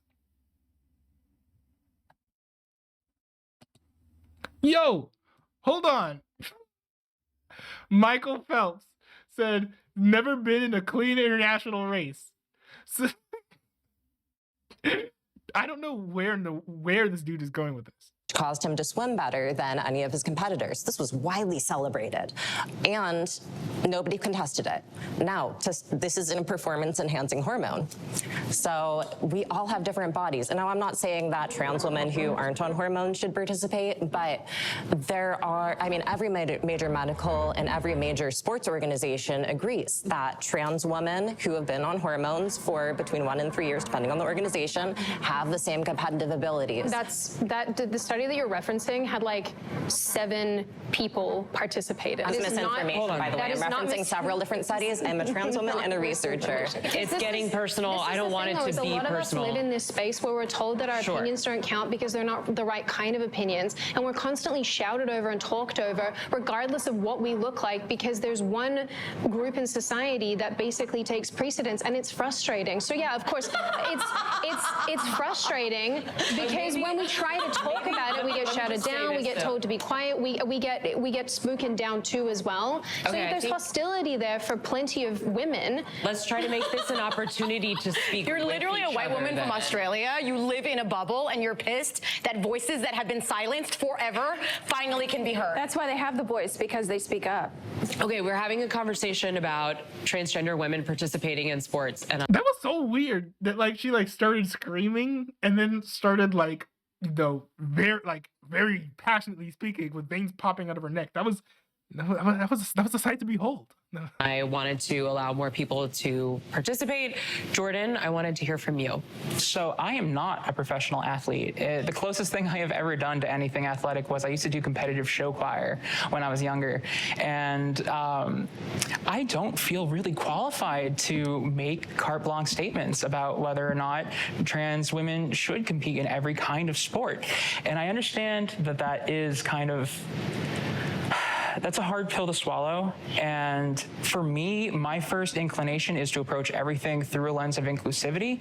But at the same time, I also can't speak accurately to every kind of sport and the different things that go into it. So I really think in these instances, the decisions are best left up to the professional governing bodies that dictate these particular sports. I just feel like is she crying? She looks like she's crying. in places, as an ally, in places where there's no understanding, we can just. Also, her lav mic broke. It sounds like she's using a room mic now, like a boom mic or like a condenser mic that's like in the room. That sounds.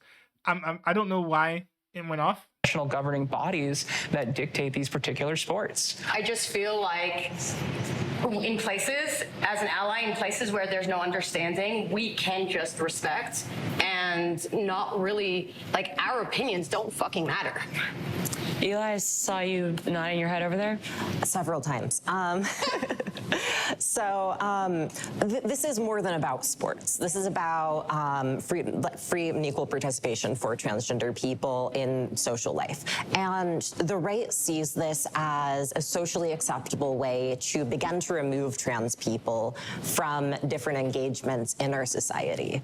So it does just start with sports or bathrooms or I will say it's not necessarily about like retroactively removing them from spaces, but it's preventing their inclusion, right? And I know like supporting the exclusion of people is bad or whatever, but who cares? But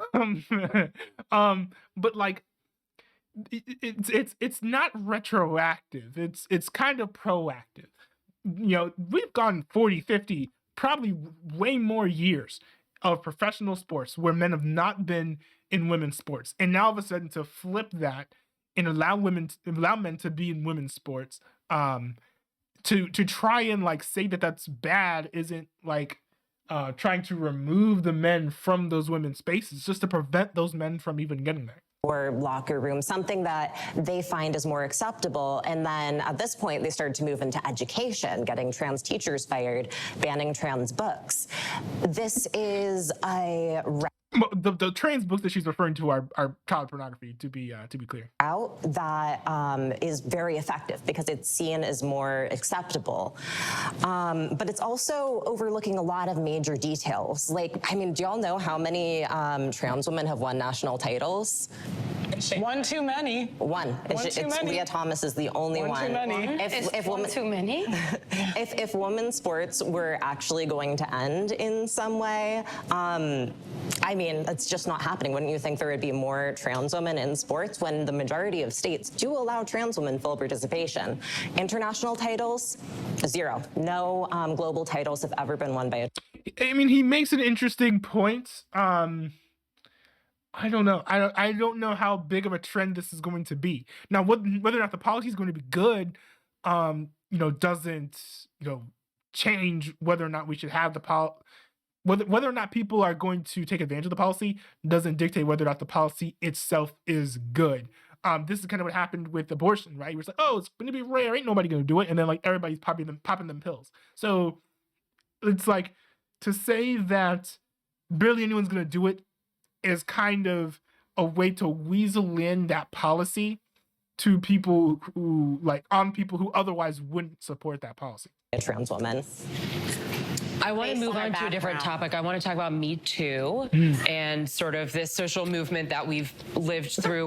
The women in the front. I kind of feel for her because she's not being allowed to speak very much. Interesting that this group is also mostly white people. I don't think that her not being able to speak has anything to do with feminism. But it's interesting because I feel like she's probably the most level-headed person there. But she's probably spoken perhaps maybe the least or second to least. It's a little bit unfortunate. I wish that I had heard more of what she had to say. Maybe she has a YouTube channel we can check out afterwards. Living through right now. What is the state of feminism sort of in this post-Me Too era? We're in post-Me Too? All right. Tell me. Sorry, I got distracted by the Me Too part. So I was like, we're in post-Me Too? Wow, no one's getting sexually harassed anymore. We did it, guys. We solved the problem. I want that world. No, we are post. I think we are post Me Too because there have been too many. So the Me Too movement had a lot of people. Some of them, very validly accused of sexual assault and things of that nature, and they got removed from their positions and posts as they should have, and many of them got prosecuted and arrested and convicted of various things. However, as there was an uptick of the whole Believe All Women movement, we also saw a massive uptick of people who were doing fake reports, doing fake claims, saying that people had assaulted them when really they had not. And so I think because of the amount of people who were lying about whether or not they had been assaulted, it kind of disenchanted a lot of people who really wanted to take all women at their word when it comes to being assaulted. And that kind of killed the movement in the in the celebrity realm, right? Because first of all, these are celebrities that a lot of people love. Who wants to immediately just cancel their favorite music star because some woman said something in some state somewhere, right? But lower down, though, in the civilian realm, I think the Me Too movement is very much alive and well. If someone accused me of some sort of sexual assault, I think they would be a lot more likely to believe her than me. And these sorts of situations are extremely hard to prove or disprove. So depending on what your sexual biases are, completely determines whether or not those claims are believed or if they're not believed. So the Me Too movement is very much alive and well in the private sector because men still to this day are having their lives maligned by people who are giving false claims, and women by default are being believed based on their statements in many cases, not in all cases, not at Cedarville University, but in many cases. So that is something that should be considered, that the celebrity world is very different than the civilian world. No, I think obviously the state of feminism is very much reflected right in this room, but Me Too for me, right, in a particular context means something for different people. It's a different experience for different people. In my culture and in my community, we're still working through that. There is no post Me Too, right? We're still working through how do we have these tough conversations? How do we teach not just, women, but everyone about consent? What does consent look like? What does that look like in our community? What does that not look like, right? All those things that I think it's still very complicated. But I think it starts at the level of community, right? Of like, how do we have these conversations around consent?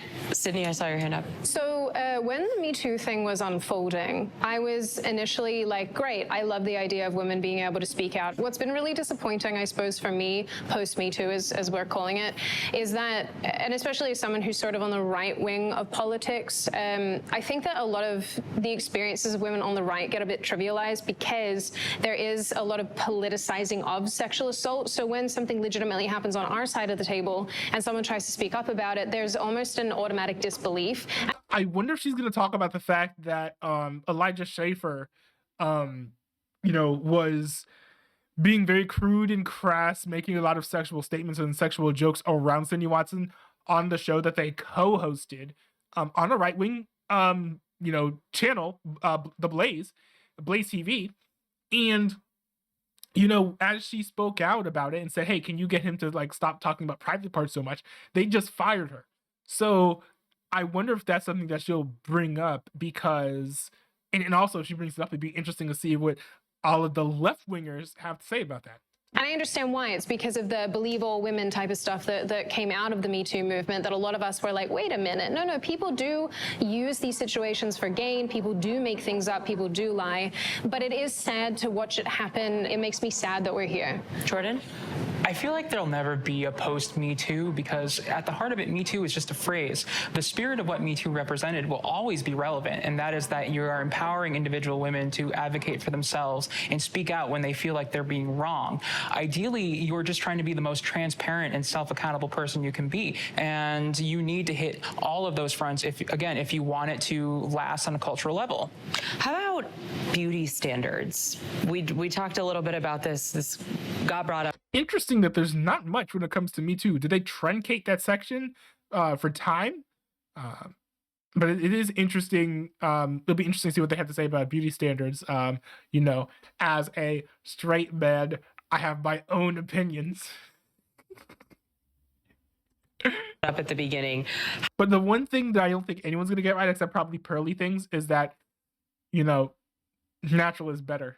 Putting it like that. I do not. I'm like the amount of women who do not believe like they're like the guys that they're with when they're like, oh, I prefer no makeup in opposed to like being all dolled up is interesting. How does that tie into femininity? Sorry, I'm very into this idea because I do think it is one of the larger intersections that just doesn't get very discussed, which is like I was talking. I mean, and it's good that they're bringing this up because, like she said, I don't, in most conversations about feminism, the first thing that people don't talk about, the first topic that is brought up typically is not, beauty standards. Talking about before, barriers and friction are placed up around bodies. And the fatter I get, the older I get, the less people will listen to me, the less value I will have for society. So, I'm already starting out as a woman with no legs. If I had something on my face, I have my beauty. That's one of my privileges. I have my whiteness. That's one of my privileges. Is she really tying in her whiteness with her beauty? That seems a little racist to me. Now maybe that's not what she meant, but that just seems a little racist on the outset. I used to have thinness and now I'm getting fatter. Things are changing. And I think every single time that we talk about feminism, pretty privilege should be discussed because we have these ideas. If your skin tone is this, if your hair is this, if your body looks like that, it's about whether or not you are given an equal opportunity based on what you look like. I saw a program. Interesting. But what she's talking about is something called pretty privilege, which is not the same as beauty standards. I wonder how she felt like they tied together. I didn't really see much of a connection there. I think a lot of times the women that complain about beauty standards don't complain about them when they got privilege, when they were young and attractive and thin. So it's like, yeah, you're complaining when the privilege is gone, but privilege is invisible to those who have it. And women, it's a privilege, and men don't turn 18 and get looks that we get. As a Black woman, one of the most integral parts of the beauty conversation has been colorism.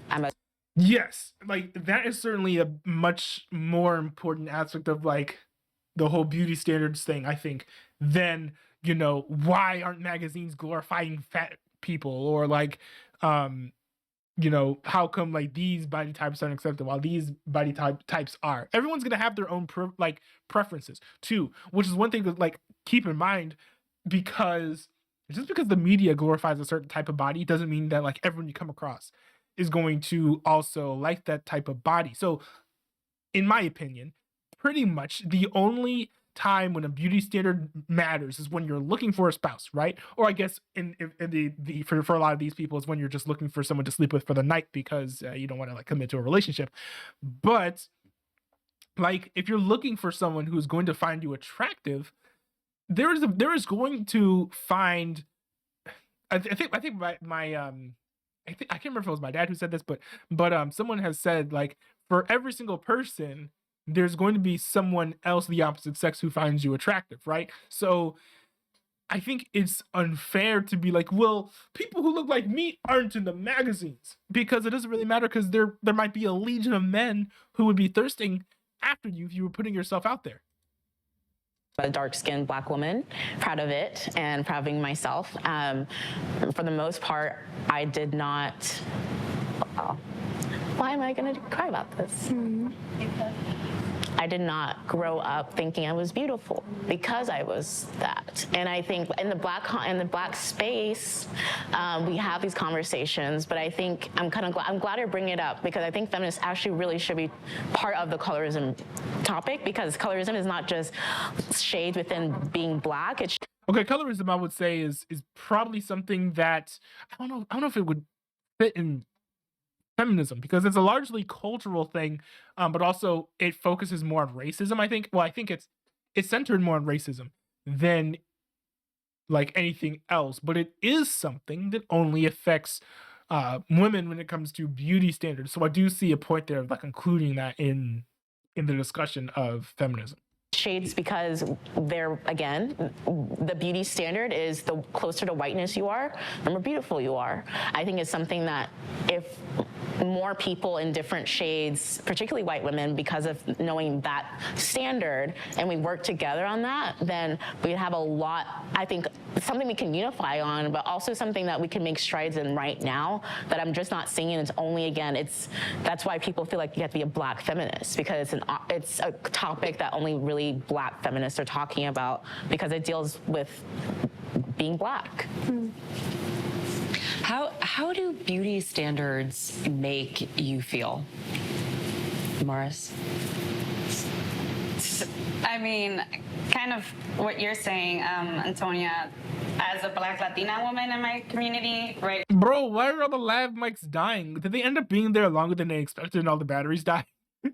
Like, I grew up and I was ugly, right? Like, that's what I was considered. I was not considered beautiful. Feeling ugly, but also being told I was, right, had a lot to do with what is believed in my community, right? Colorism is one of them. And so to say, I'm going to redefine beauty for myself, and to say, I own myself, and I get to decide what's beautiful, right? And I get to decide what I want to wear and how I want to wear it. And I don't need to, right? It's almost a repelling, right? Like, I'm like, no, you know what? I am beautiful. I'm going to do what I want to do, and I'm going to feel myself, because if no one else is going to feel me, it's on me to feel me too. I got to say, though, I did grow up being referred to as very beautiful for a woman with a disability. And that, to me, always fed this idea that disability doesn't mean beautiful. I am in some form of exceptionalism, which I then had to keep up with forever. So it's like I got this thought as I started to age, like, you can have no legs, but you better not fucking get fat. And so this idea that like there are certain people who are beautiful and certain people who aren't, and that inherently holds value is, I think, you know, find it in yourself, yes. And Jordan? Beauty standards are toxic bullshit hierarchical nonsense. And I say that as someone who has spent over a year collectively of my life in eating disorder institutions, because I have tried to put my body through hellish things to meet these beauty standards, which more often than not are not based in reality. They're typically trends, they're created to push things, they're extremely useful for marketing, but they don't serve anyone's health, they don't serve anyone's self-esteem, they only act to try. And they're not even accurate or inclusive of all men's tastes either, as I mentioned earlier. And tell us that there's a allegedly right way to have a body, and if you don't occupy that space and have that body, then you're a piece of shit, which is absolute nonsense. And there are way too many women and men in the world who end up doing terrible things to themselves because they fall into this trap of thinking that you have to be this way. There's one thing though that is, you know, to be fair, is that like it is unhealthy to maintain certain body types. Now, of course, you know, if you want to be overweight, then that's like, I mean, that's a personal choice, right? But and I think that there's probably some overlap when it comes to like choosing to be overweight and beauty standards. But a lot of people who are body shaming when it comes to people who are overweight are doing it on the grounds of health, right? They're saying like, oh, well, you're raising your chance of cardiovascular disease, which is true. You're lowering your lifespan, which is true. I don't really see as many people today being like, you should lose weight because you're ugly. And granted, I see I see in a lot of mainstream culture too, and also like discourse among like men online, where it's like women who are larger actually are more attractive in many situations, in many conversations. That's how these things play themselves out. So the whole thing of like what is healthy as a body type, or you know, like a BMI or whatever to maintain versus what makes someone beautiful, is they're two very different things. And I think as also marketing for things like underwear lines and various things like that change, that various body types are becoming more accepted. Now, is some of it going overboard? I think, and it might be in some cases, but it's still becoming more inclusive of what all men actually do feel is, you know, attractive in a woman. And if you aren't this way, then there's something inherently wrong at your core, which is nonsense. You're perfect the way you are. That's literally the core of it. You are perfect the way you are. And anyone who tries to tell you otherwise is feeding into this industry and is just, they are not your friend or looking out for you. Layla? Oh yeah, I was gonna say, yeah, beauty in the industry is exploitative, but also we have to remember a lot of the beauty standards are based around health, what's perceived as health, like symmetry, certain weights, things like that. So there is that side where It's symmetry linked to health. I'm not quite sure about that. Where we have to balance it, and I think we're seeing so much more representation, which I think is incredibly important. Well, I just think that like if women really cared about beauty standards, like the obesity rate wouldn't be what it is. But what Let's about try and you? maintain the beauty standards. I mean, I just think like some people are more attractive, some people are less attractive, and that's just, you know, where would I rate myself 1 to 10? No, we're not You rating. know, It's okay. That's what I mean. Like, I just think like some people so are more if you attractive. are overweight, you don't care about beauty standards. Well, is that right? like the point is that the beauty standard is thin, right? Your Yeah, but standard? obesity comes from men and women, though. Yeah, you're right. True. That's true. But I'm saying if women really wanted to fit the beauty standard, they would be thin. I know, from my experience as well, is growing up again in a mostly white neighborhood but I was always comparing myself to literally other people who have a different body type, but I was considered other or to something because it didn't conform to that body type. When that same body type became popular with Kim Kardashian and the Kardashians, Kardashians who are different, right, than me, let's just say, are different skin color, right? And there's a lot of animosity, in a lot of, Black communities of the fact that when it was on Black skin, it was an issue, but when it was on Kim Kardashian and the Kardashians, it was $1 billion business. Yep. Our time together has almost come to an end. Wow. We sort of started talking about feminism, big picture. We're going to try again. Is feminism dead? I think feminism is alive, and I'm thankful to be a participant and believer of it.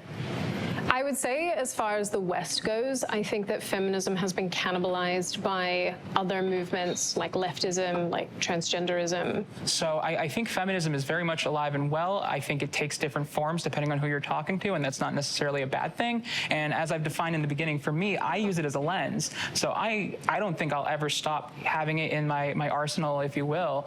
It makes for a good vice panel. Okay, we're done.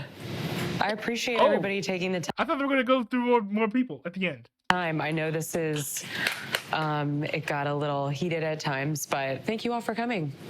Thank you. Thanks for having us. Yeah. Thanks. Can I stand up now? Okay, I hope there's going to be like a little thing at the end where you can see more about the individuals, because I know they've done that before. The comments are turned off. I know they've done that before, and I would really like to hear what the Black woman who was like the second to the left. I would like to hear more of what she had to say, because I felt like she got like talked over a lot and also was not particularly assertive, but she seemed to have some interesting points. Oh my God. Are we actually really done? I love arguing.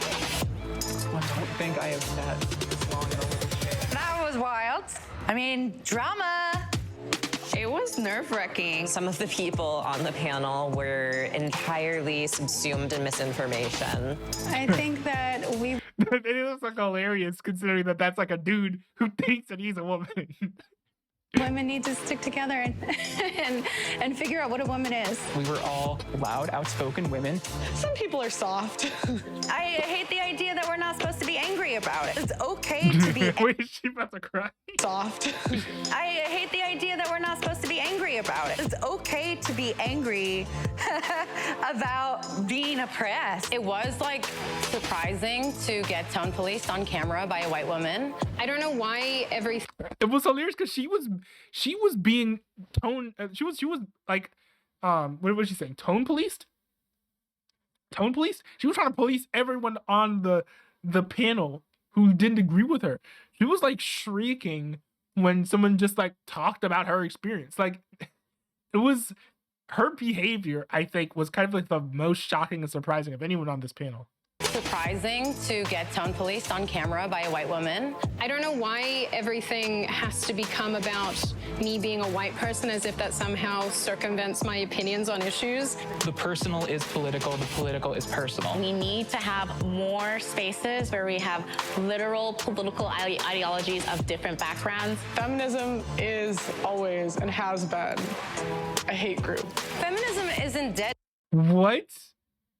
Always has been a See, this is why Pearly like just seems to always just like go off the deep end sometimes when she's like opposing these, modern movements. Granted, in some form or another, many in some ways it's on valid grounds, but still, like, feminism has not always been a hate group. For the majority of the time, it has not been a hate group.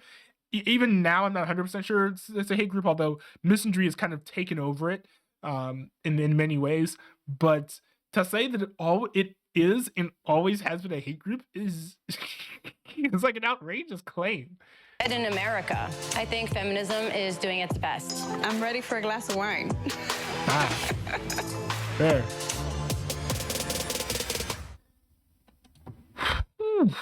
Oh my goodness! Well, that was interesting. That was very interesting. That was fascinating. I might have some thoughts, but they might be worth unpacking in a future video. I would just like to know for now, like, what are your guys' thoughts on this panel, on this interview. It was rather interesting. I found it rather striking to hear all the different perspectives, and I think it was a little bit unfortunate to hear, you know, how some of the people were speaking to each other and just talking down to them. But at the end of the day, it's always nice and interesting to hear people talk about the various experiences that they share and the different opinions that they have. Let's see here. Mini Wheat said in the chat, this video has been removed for violating YouTube's policies on spam, deceptive practices, and scams. I'm not sure what video he's referring to there. Let's see. It could be a case of something getting hit on the channel. Oh, hold on, wait a second. Bro! We've got hey yo! We have the first community guidelines strike. So let's see what this is right here. So here it is. So it says because this is because it's the first time, this is just a warning. If it happens again, your channel will get a strike. You won't be able to do things like upload, post, or live stream for 1 week. A second strike will any. This is interesting. Let's see. Hold on. I gotta thank Mini Wheat for pointing this out. Let's see here.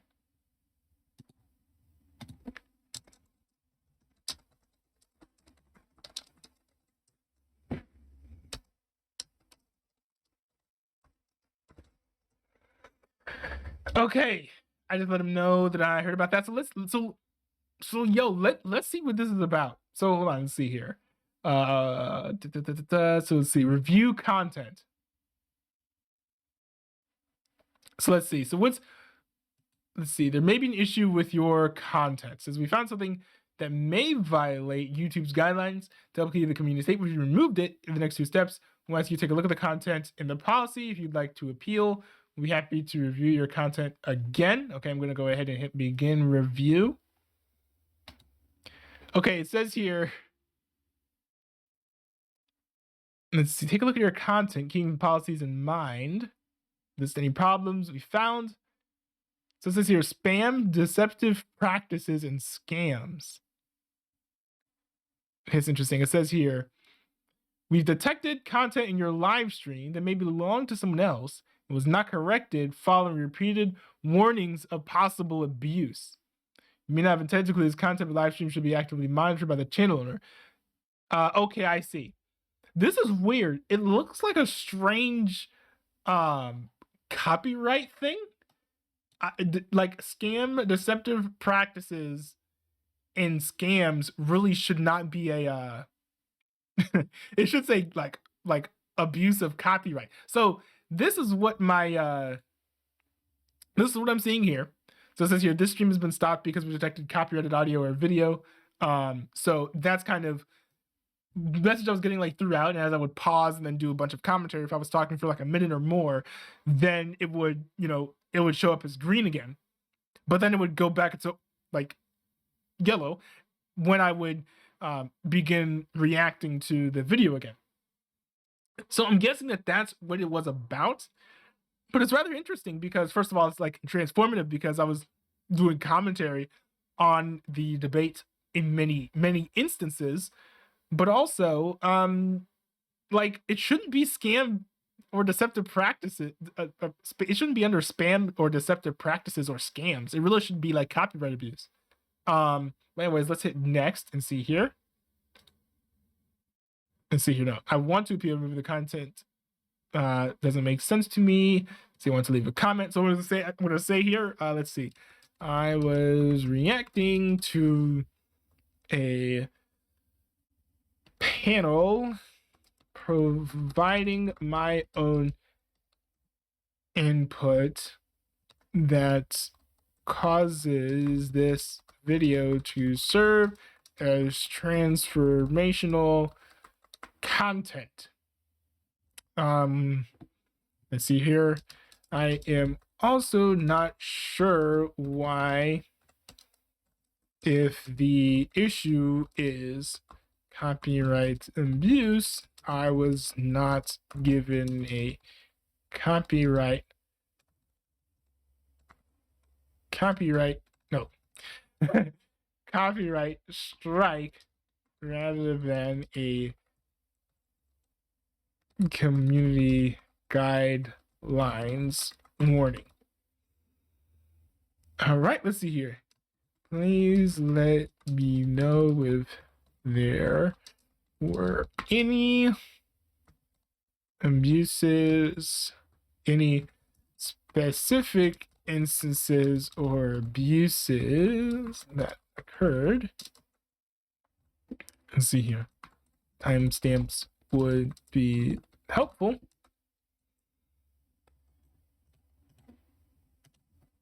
So that I may avoid this scenario in the future.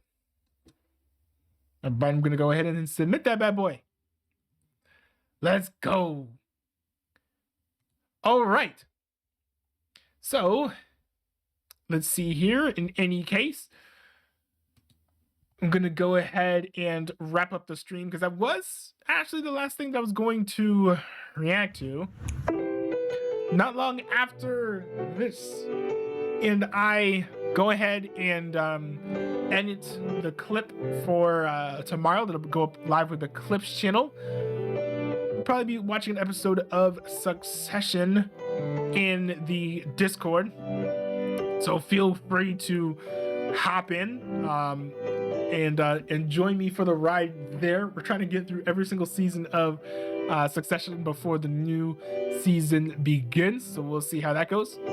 But anyways, thanks to everyone who tuned in. Thanks to the continued support on the 90 Stream channel, by the way. I've been seeing the VODs pick up in views. It's kind of cool. But anyways, that's all I got for you guys. Thanks everyone for tuning in. I will see you guys next time. I think on Thursday I'll probably be doing a lot of gaming. So, yo, thanks for tuning in. Peace out, y'all.